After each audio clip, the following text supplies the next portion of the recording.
Société civile environnementale, présent ici à la COP 27. Vous venez d'intervenir au pavillon des Comifac. Quel est le message que vous avez lancé là-bas? Et en venant ici, quel est le message que vous avez pour cette COP?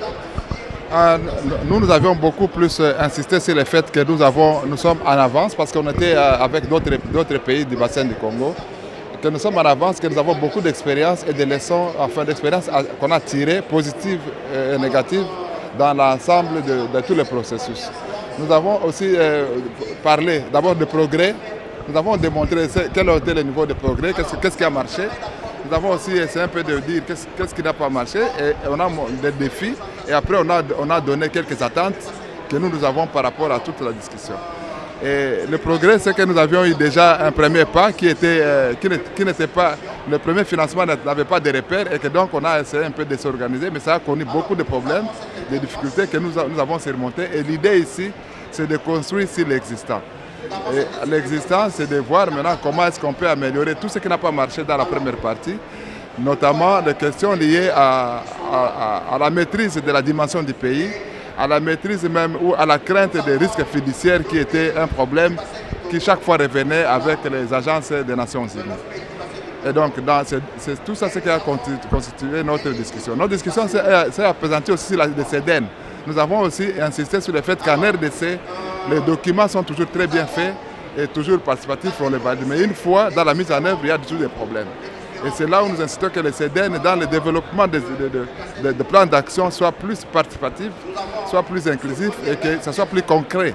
Que les questions qui sont plus concrètes soient vraiment développées parce qu'il y a trop de théories dans ces documents et que ça doit être vraiment en phase avec les réalités du pays. Et enfin, nous avons insisté sur le fait que jusqu'à aujourd'hui, nous sommes très inquiétés parce que ces CEDEN-là ont été conçus à Kinshasa avec quelques experts, mais qui ne sont connus de personne dans sa République. Il est important aujourd'hui que l'on trouve des moyens et des ressources pour que ce CEDEN soit soumis, soit vulgarisé et que les communautés puissent l'intérioriser de manière à ce qu'ils puissent se comporter en conséquence. Voilà un peu les grands messages que nous avons pu donner.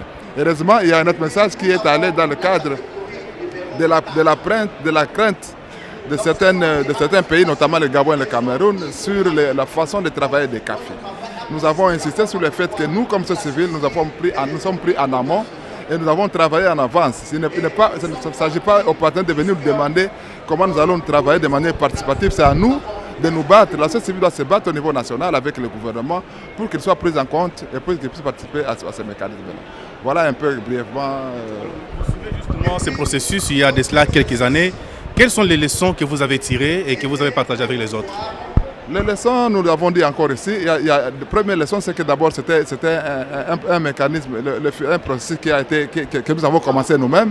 Nous n'avons pas eu de repères, nous n'avons pas eu de moyens d'évaluer avec une comparaison, donc nous étions les mêmes. Les leçons aussi, c'est que nous avons compris qu'il y a des problèmes liés à la crainte, étant donné qu'on était les premiers. Il y a une crainte des partenaires par rapport à l'autonomisation ou à la responsabilisation directe des communautés au sein des acteurs.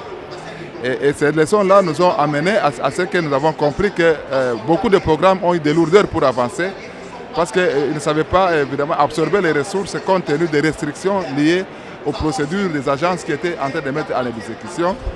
Et ensuite, compte tenu lié aussi au contexte de la République, parce qu'ici, nous avons un contraste.